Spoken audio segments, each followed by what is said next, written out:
And me, Mr. Mark Llewellyn. How the heck are you, Flower? I'm very well, and you? Yes, on today's show, everybody, we've got a marvellous one lined up, haven't we? We certainly have. Who are we speaking to today? Well, we're starting with Peter Ash. Peter Ash. Yes, of course, not long departed from the Cobbles. Yes, and then I suppose the next question is, how do you combine witchcraft, neurodivergence, and the Wenger boys? I've always wanted to know, and so this is the show. This is what the show is going to be, indeed. Well, listen, today we are here, 400 episodes. Yes, who'd have thought it? I don't know how we managed to do that, to be completely honest with you. I know, almost 8 years. 8 years? Yeah. It's crazy, isn't it? It's absolutely bizarre. Almost 8 years. Yeah. Is it? Yes. Is it really? Yes. Wow, that's been a long time of hard work, hasn't it? Just dedication and thought processing. Yes, and wanting to stay off the dole. It's true. But not only is it our special episode, as we've just seen there, we're in brand new studios. In brand new studios. Yes. I know. Look at us. As you saw when we came down our grand staircase. We have our own dressing room and then our director said, it looks like you're on Titanic. It did. Well, very nice. I'd like to think I go down a bit better. And we've got all Look, you've got sparkly shoes. We can actually see the floor now. I might have messed up though, because throughout the interviews today, you might notice I was wearing trainers. Oh, but that's pre-recording. Well, I shall shoes. have a word with Mr. Andre, our personal dresser. Indeed. How is Mr. Andre? Well, he's not well at the moment. Is he not? What's up with him? He's just gone off. I've sent him out for some food. For food? Yes, he hadn't brought the food in before we came on air. I fancy a McRib. Do you? Yes. Indeed. Well, Andre's McRib is very well known in these parts. As I can well imagine. So we are in these brand new studios, and they are not just for us, are they? No. In fact, we've got so much room here and different spaces that actually we're hiring them out as well. So they make perfect space, don't they? We're almost right in the city. We moved actually, haven't we? Manchester's actually now broadcasting from Manchester. Which is a novel idea. We are literally through the windows. We can see Mayfield Park. Yes. And, literally 6 minutes away from Piccadilly. Piccadilly Station. Yeah. So that's brilliant. So we've got these studios, we've got kitchens, we've got toilets, we've got food, we've got everything. Showers. I'm going to have to put my hair in rollers in a minute and have a good shower. We've even been given our own dressing room and the office. On the office, I know. But yes, so you can rent the space here, perfect for auditions and photographic shoots, and also we're now offering as a company training, media training, public speaking training. Students we can have in here to learn how to put shows on. Well, the world is our lobster. The world is our lobster. Yes, it is. And we're going to be getting more and more guests in here as well now. Yeah, well, we've now got the space. We've got a green room. A green room. We'll show you the green room next week. We'll show you that next week. Which is rather fantastic. But yes, and we're in the Pat Phoenix studio at the moment. Yeah, we've named them all, haven't we? We have. Do you want to take us through the names? Well, we've got Pat Phoenix. We've got Barbara Knox. Barbara Knox. Which is, yes. Dressing room, is it? And Roy Barraclough. Roy Barraclough. And we've got the Evan Garrett / Julie Goodyear. Yes, exactly. They're slashing together. They're slashing together, and why not? Yeah, so it's all rather exciting. So how many years have you been with your Manchester now? 4.5. 4.5. Yeah. So roughly how many episodes do you think you've done? Well, if we've done 400 in 8 years, that must be 200 overall. So I've probably done about 150, 160 episodes. Wow. Is it really? It will be, won't it? Yeah. It kind of puts it all into fruition. What? Well, of what we've achieved. Into perspective. As what we continue to achieve, to be completely honest with you. Well, yeah, I mean, we've had some fantastic guests, haven't we, over the years? Yes. Everyone from Hillary Clinton to Samantha Fox. Yes. That's the two ends of the spectrum. But that's that. And actually, I mean, there's a whole point. We get, everyone who comes to appear in theatre and concert gets in touch. Yes. Because we're very pleased to say that our booking team get lots of inquiries coming in. Yeah. But actually, we're also interested in meeting people who do unique things in Manchester. There's so much that goes on in the city. There is. That if you have an unusual job or something like that, get in touch. Get in touch indeed. As one company definitely has, and that is, of course, the Lowry. Now, it's not the Lowry, is it? No, Lowry. Lowry. Yes. Now, they have a plethora of shows going on all the time. Do. And they invite us to absolutely everything. They do. It's fantastic. They are. Is there a place that we've not quite covered yet that you'd like us to cover? I think there's lots and lots of places. I mean, we have the studios, but also, as we showed on last week's episode, which was kind of while we were moving into the studios, we can go out and about as well. So we'd love to visit places, particularly outdoors or, historic places or places not open to the public. Yes. Brilliant. Yeah, history. Yeah, well, it's those quirky, which we do try and feature, don't we? The quirky stories about Manchester. I mean, we represent quirkiness. I went to that sort of school, but she was at an all boys. It was a very special Lovely. School. We had a special person, everything, but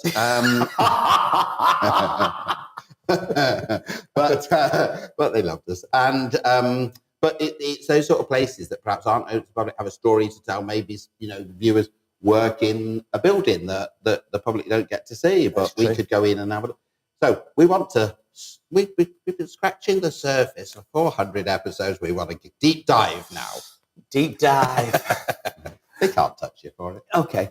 Yes. So there is a lot to be seeing and a lot to be doing. I'm going to get comfy in here. I always slide off. We got new cushions. And new cushions. Can we see the juxtaposition of? We've introduced a new colour that we've never introduced. What? Because traditionally we've done blue and pink. Yes. Now we've got a new bit of. We've got lime green in it. It's giving us the right lift, hasn't it? We've got all new knickknacks and the carpet, and we've... Yes. Anyway, there we are.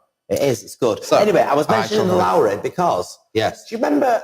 Excuse me. The motor neuron disease storyline on Forest Street with Daniel Brocklebank and Peter Ash? Yes, I do. Well, it's always difficult, I find, to get yourself from being in a soap for so many years... Yes. into breaking into theatre, because I would imagine the two mediums. I mean, I wouldn't know. I do cabaret and is that what you call it? Yes, I do the 12 songs. Yes, that you've done for more than 400 episodes. Yes. Anyway, yeah. So yes. Peter Ash had a big storyline, didn't he? So he did. But he's gone on further now. He's touring. He is touring with a beautiful show, and I got to speak to him earlier on. Right today. Yes. Shall we have a look then? Shall we have a look at this interview with our Peter Ash? Play that VT. And I am joined now here with Peter Ash. How are you? Hello, I'm very good, thanks, yeah. Last saw you at your departure of Corrie. Yes, absolutely. But normally when a soap actor leaves, it all goes a bit Pete-ong, but not for you. Oh, bless you. No, yeah, it's been great. Keeping busy as well. This play's been going great. Audiences have been loving it, and it's going to be great to perform back at the Lowry, back in my hometown. So how's it felt doing the switch from TV to theatre then? It's kind of fine, really, because, I mean, I've done a lot of theatre in my time. It's kind of how I started out, really. So I'm kind of probably more used to doing theatre. Right. But, yeah, just a different way of doing things, a different beast. But I kind of enjoy them both as equally, I'd say. Now, this show's doing the rounds, and it's doing remarkably well. For those that don't know about this, tell everybody about it. Sure, yes. It's called Picture You Dead. It's based on the crime thriller novel by author Peter James. He's wrote, I think, 20 books in that series. This is the seventh one that's been adapted to the stage. And, it's all about the art world, really. This couple find an old painting at a car boot sale that has an older painting underneath it, which is a potential masterpiece, could be worth millions. So they come to my character, who is an art copyist, who does them a perfect copy. So they can, Because that's a job, isn't it? The character is based on a real guy called Dave Henty, who he used to forge passports. Right. Which of course is terribly illegal. He spent some time inside for that. Right. But he's reformed now, and he copies artwork, like one-to-one, perfect copies. Like experts can't tell the difference. We actually have some of his artwork as set dressing in the set, so it's amazing. And how are you at art in general yourself? I'm not that great. Yeah, no, I used to doodle as a kid, but at still life, I was rubbish. Right. Still life. So yeah. Portraits, you have to get into it. I'll try, but I don't know. Maybe it's a bit late in the game to. Of course, you're at the Lowry, an artist. Exactly, and we do have Lowrys in the play, though. Really? Yeah, like Lowry is name dropped many a time. We have some of David's copies of the Lowrys on set as well. So what kind of genre would you say this show is then? Well, I'd say it is a crime thriller, but it's not like dark or gritty. Like there's comedy in it. Right. Like it's very funny at moments. It's a fun crime thriller, I'd say. I mean, there's murder in it. There's no good nicks in it, and some shadowy characters.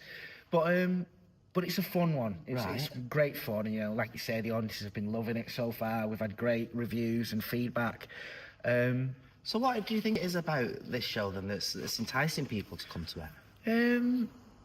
Well, yeah, I mean, I think everyone loves a bit of a mystery. Who doesn't like a crime thriller? You know, trying to guess what's going on, trying to guess what the twist and who's going to double cross who.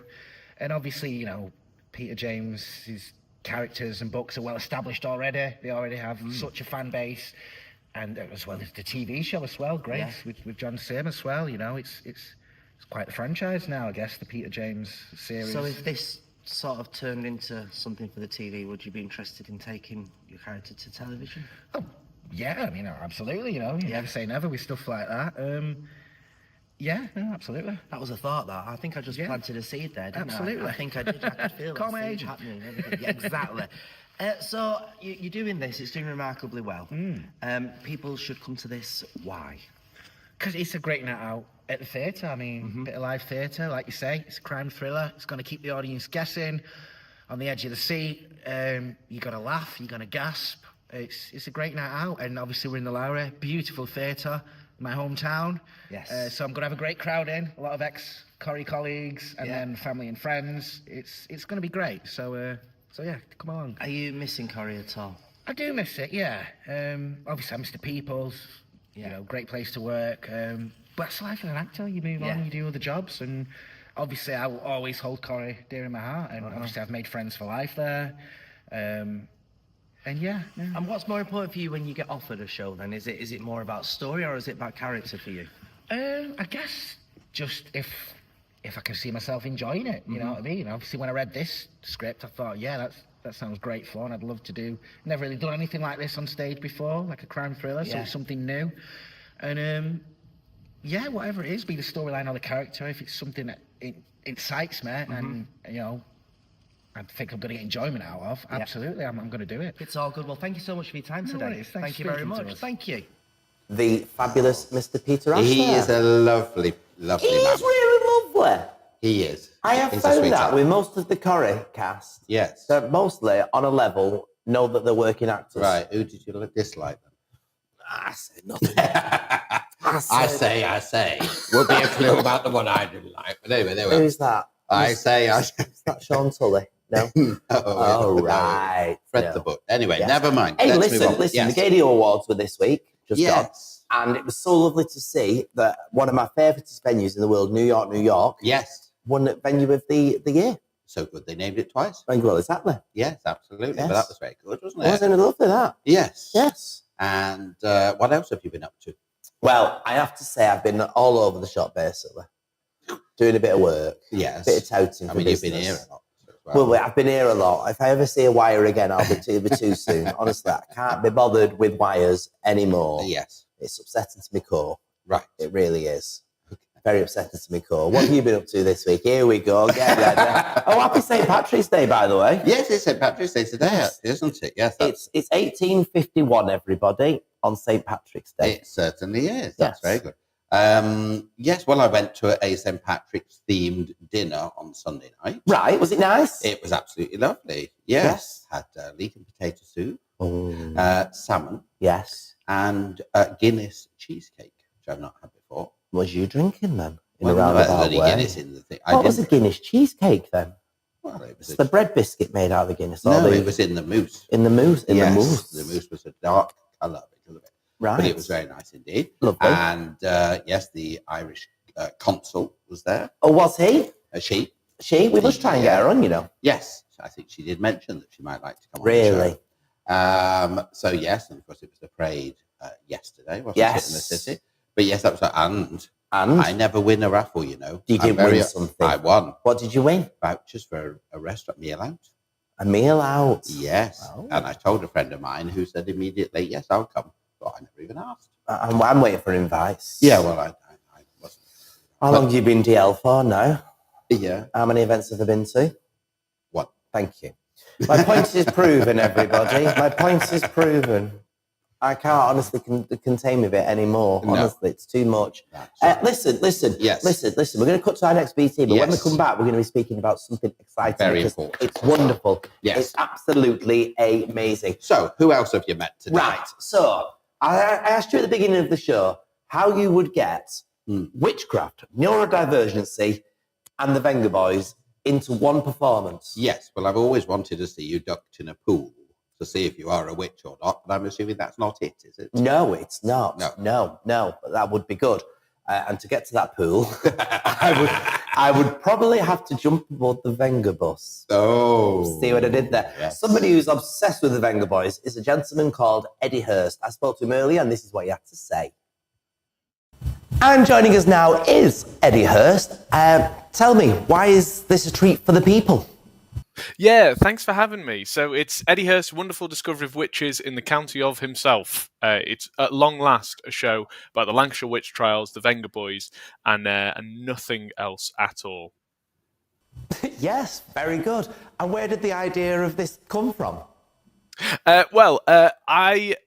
So for a number of years, like you know, when your family like digs into your family history and stuff, and they get quite excited about things. So for a few years, my mum was convinced that we were related to Lancashire witches, and had gone through it, and we had some relatives in Pendle from a few centuries back, which is obviously a very exciting thing, and I shan't spoil what happens in the show, but it's interesting thinking about what that means, and at the same time as that, during lockdown, I became pretty convinced that the Venga Boys party album from 1999 is actually a concept album where they learned to circumnavigate the globe, and nobody seems to be talking about this except for me.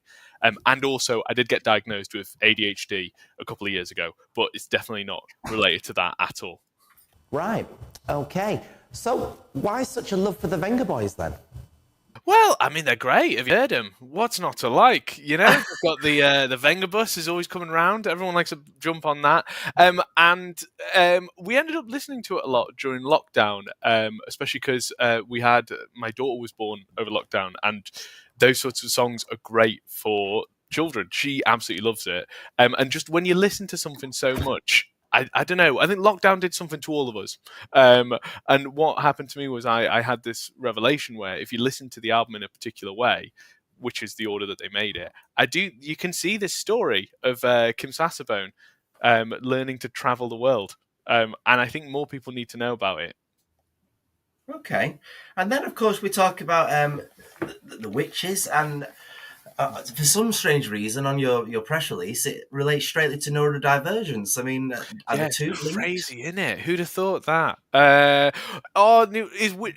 witches and neurodivergence linked? I don't know. I wouldn't necessarily say so. I mean, we can't go back in time and diagnose those sorts of things, but I certainly think a feeling of otherness, a feeling of being outside of what is seen as like normal at a time, those feelings are probably related. I think the idea of finding something exciting and new about your life, that the more you dig into it, it turns out maybe isn't so shiny and exciting. I think there's also a lot of probably overlap between that. And crucially within there as well, the fact that the Venga Boys circumnavigated the globe. You see, you keep going back to these Venga Boys, don't you? I mean, do you think the witches of olden days would have liked the Venga Boys? I think 100% they would. Who wouldn't? You know, they'll be boom, boom, booming. They'd love a trip to Ibiza.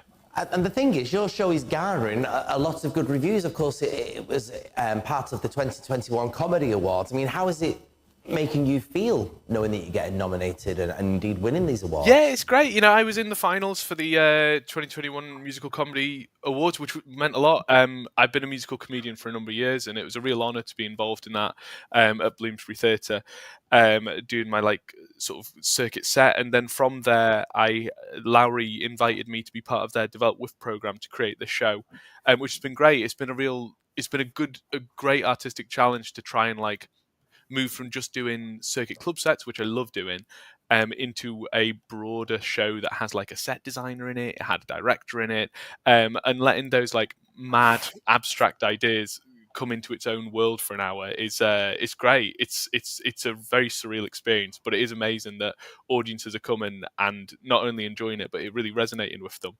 Which for witchcraft, neurodivergence, Vengaboys, what are 3 things for someone to resonate with?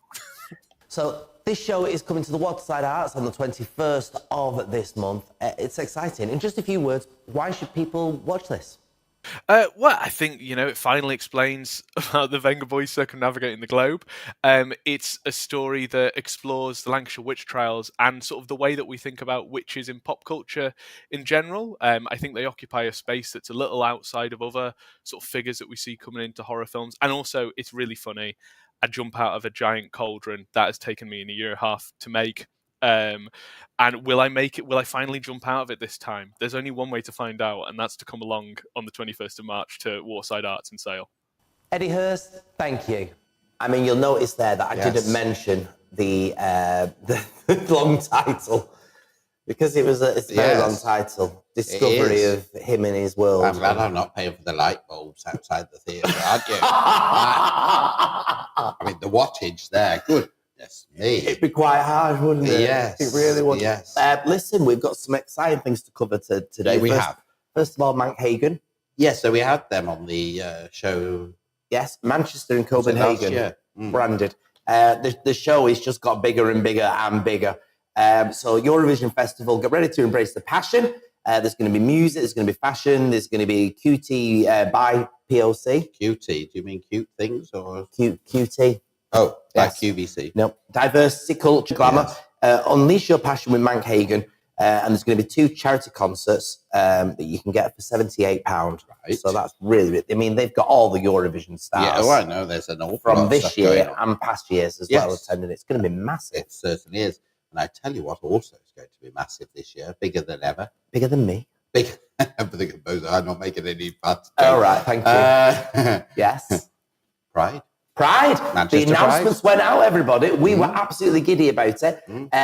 There's amazing acts going to be on there. Us. But more importantly, yours is where I was getting to. Because we've been booked again for We it. have. I should think we have. We're doing the Sunday again. We'll be there doing that. We're going to bring some amazing acts. And we're going to be announcing 2025's Your Manchester Icon. Yes. Which is going to be exciting. It certainly is. You If think it it's comes our off. year? Pardon? I think it's our year to win it. Aren't we the judging panel? Why don't we just have it? You have it this year. I'll have it next.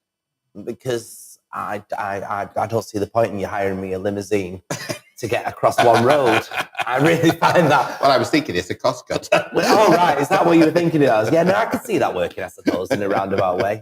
Yeah, maybe, possibly. Yes, but yes, we are currently in discussions as to who we choose as the recipient. Well, yes, indeed. And if you think there is anybody that that we should be having on our show, or that we should be fully recommending for, I'll just say hello to TikTok while we're here as well. Oh, yes. Hi, TikTok. Hello. That you think we should be recommending to be part of our show, then just get in contact with us. Contact us at yourmcr.com is our address. It is. Yes. It is, and we're everywhere. And, well, we announced a couple of weeks ago, didn't we, that we're working on a project. So we're working with our partners on this, aren't we? Yes. The George House Trust. George House Trust, yes. And Manchester Pride as well. That's right. We are putting a programme together called HIV and Me. That's correct. That's right. I had to remember that then. And it's going to be quite the sensation.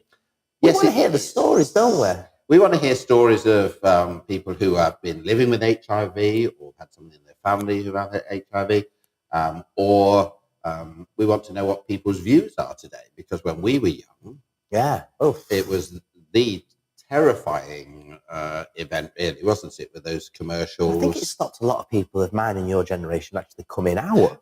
Well, I absolutely think that now. I think that's true, because it changed, I think, the whole view of being gay and straight people, how they view gay people.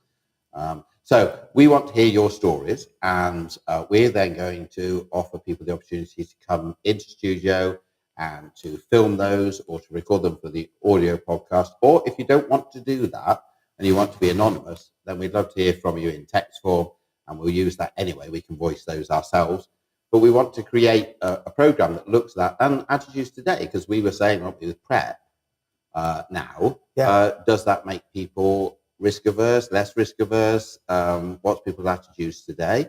And then we're going to turn that into a special strand in the show and have that as a kind of resource then for people to turn to. And this isn't going to be a piece that basically just buffers around the situation. You know, if you're strongly against something, or you think that you've got a point that you want to bring up, you know, maybe even as a talking point, then do get in contact with us. Like I say, it's not a fluffy piece, is it, that we want to do? No, we want to get the proper stories. We want to get the proper story and give people the opportunity to say their piece. Indeed, because here at Your Manchester, every story counts, doesn't it? It really does. As we've proven for near on 400 episodes. Yes. So in those 400 episodes, if I was to say to you, of all the guests you have on the show, who stands out? I actually can't remember who's been on the program. If I'm completely, let me think. It was the year anniversary of the bomb. Yes. And we were invited to go down to St. Anne's Square. Yes. And there was a little space given to press. And it was that moment where Lucy Meacock was in St. Anne's Square, and she had to finish at a certain time because we were programmed to go into that space straight after it. That was when it first dawned on me that maybe we've got something here with this program. And touching on that, I think for me, the most moving and one I felt privileged to interview was to interview Vegan Murray and Martin Hett's mum last year when she had walked down to Downing Street to go in. Now, unfortunately, she had a meeting with the government to talk about bringing in Martin's Law. And then, of course, the election came and the government changed. Now, of course, the new government taking it up. But at that time, it was very moving to interview her at that point. Well, it's just this city, isn't it? This city is such a diverse, beautiful place because, you know, you can have the high moments, the low moments, and anything in between. And, of course, it's the voices and the characters that make it. Well, I would say that when people talk about, say, historic buildings and things, the buildings are interesting, they're lovely, but it's the people that make the buildings and make the city. It really is. Very true, that. That's very poignant. And as I've always said, when we do this program, you should always give 100% unless you're at a blood bank. Thank you for those words of Thank you. wisdom. And on that note, we should be now wrapping this fully up, everybody. Yes. I can't believe that's flown. That's gone so far. No. It's gone good. Yes. Hasn't it? Yes. And we hope to see you all next week for episode 401. And of course, on Sunday, join Uncle Stephen for the podcast as well. And do send your stories in. This show is nothing without you. Indeed. But for now, though, thanks for watching this week's episode of Your Manchester.